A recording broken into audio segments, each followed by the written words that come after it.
Do you think where do you put Iran in that mix? And do you think we've taken our eye off the ball on Iran? Well, we've been naive, and I'm not sure how you're naive with Iran, by the way. Iran is, in my estimation, the new axis of evil that's rising. It's Russia, China, and Iran. Right. So if that's true, and I think it is true, Iran is a critical component of it. Every time we degrade the Russian military, we keep more Americans safe. When we see Iran's just terrible actions of funding, this is one of the things I walked away today is that 90%. Talked to in your conversation with the ambassador? Yes, 90% of the funding for Hamas comes from Iran.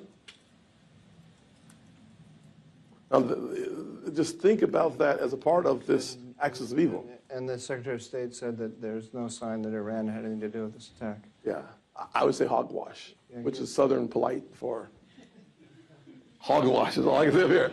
But here's one of the telling signs.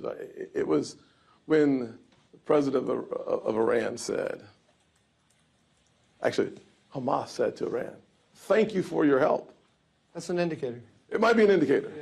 Yeah. And the president of Iran said, "You don't tell us what to do with the money. Yeah, We will do whatever we want." Another indicator.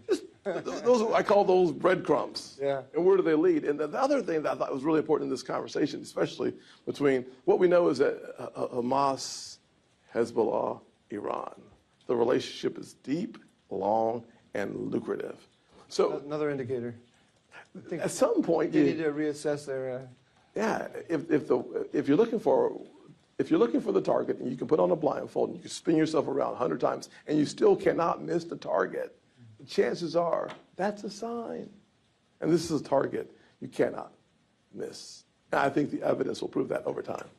All right. Well, why don't we end on that note unless you have anything else you'd like to tell us? I mean, is there something I should have asked you that I didn't?